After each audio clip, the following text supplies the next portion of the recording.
여러분, 창조 때 하나님께서 인간에게 하나님의 영을 부어주시고 우리를 이 땅의 한 부분인 동편 에덴 동산에 두셨습니다. 지난번 말씀드렸지만 에덴 동산은 하나님이 거하시고 통치하는 거주지였습니다.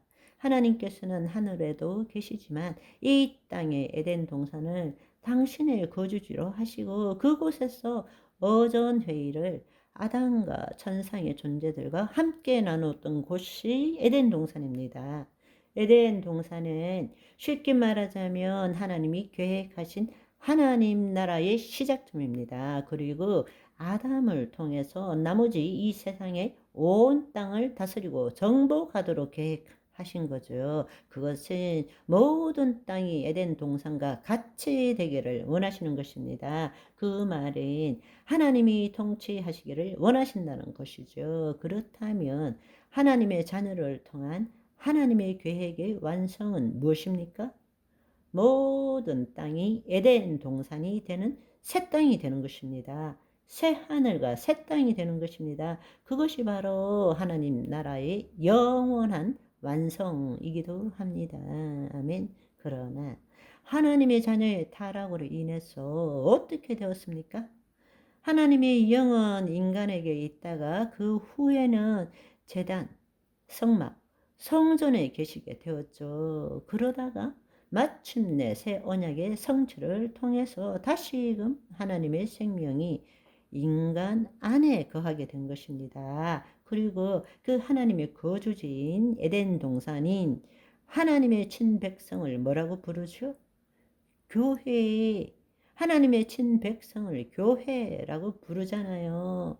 교회는 가시적인 건물이 아니고 성도 한 사람 한 사람을 의미하는 것입니다.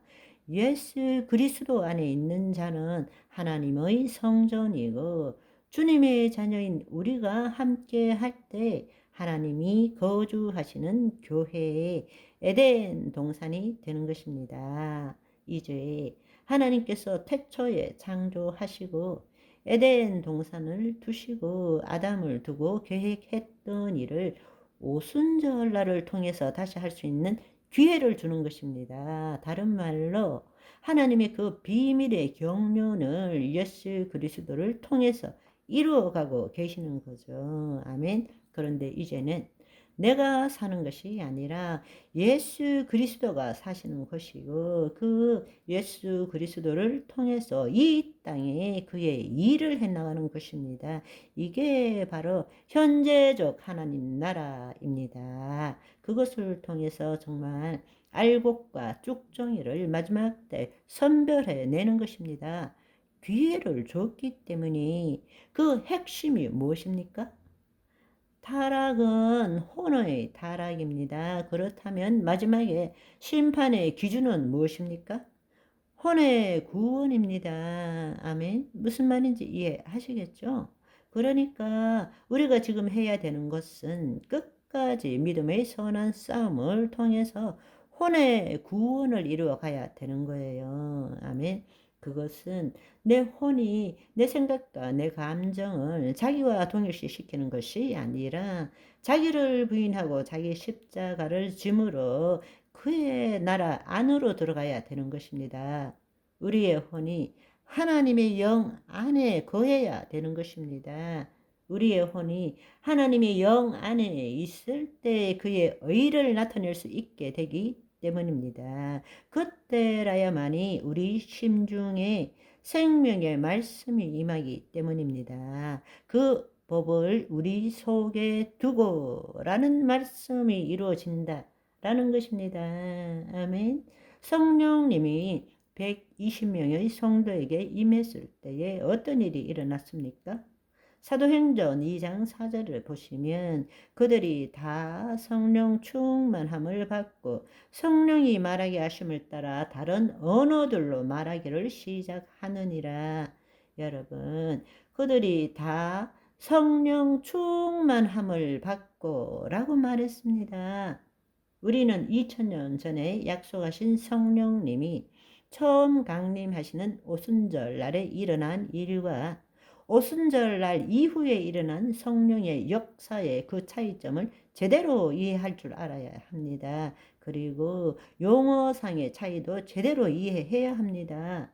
일반적으로 우리가 예수 그리스도를 믿고 세례를 받을 때 우리는 물 세례와 더불어서 성령 세례를 받게 됩니다. 그런데 성령 세례를 받는다는 것은 성령님이 우리 안에 내주하신다는 뜻입니다. 성령님이 영원히 우리와 함께 하신다는 거죠. indwelling, 내주한다는 것입니다. 그런데 좀 복잡하게 된 이유는 교단에 따라서 이 용어를 다르게 사용한다는 것입니다. 개혁 복음주의에서는 우리가 물 세례를 받을 때 임하시는 성령님을 성령 세례로 그렇게 부르지만 오순절 은사주의에서는 성령 세례는 위로부터 임하시는 성령 체험, 그것을 말하는 것이고, 물 세례 받을 때 임하는 성령님은 단지 성령 내주라고 보는 것입니다. 그렇기 때문에 성령의 역사를 말할 때 서로 혼돈이 생기는 것입니다. 그러니까 개혁 복음주의에서는 물 세례를 받을 때 성령 내주하는 것을 성령 세례라고 부르고, 오순절 은사주의에서는 그것은 성령 내주이지 성령 세례는 아니다. 성령 세례는 위로부터 임하시는 성령을 체험하는 것을 성령 세례라고 부른다. 그러니까 우리가 서로 다른 교파가 이야기하다 보면 서로 뭔 소리 하냐 이렇게 혼돈이 오게 된다는 것입니다. 여러분이 지금 이 사실을 알면 훨씬 더 쉽게 이해할 수 있게 됩니다. 그러니까 우리가 성령의 내주를 성령 세례라고 그렇게 봅시다. 그렇다면 위로부터 임하는 성령 체험으로 인한 성령 충만한 삶은 또 다른 이야기입니다. 성령님께서 우리의 혼과 몸을 통치하는 것을 경험하는 것이 성령 체험입니다. 성령님께서 우리의 혼과 몸을 통치하는 것을 경험할 때 우리는 그것을 성령 체험을 하게 되었다고 말하고, 그 결과로서 지속적으로 성령님의 인도함을 받게 되는 상태를 성령 충만하다라고 말하는 것입니다.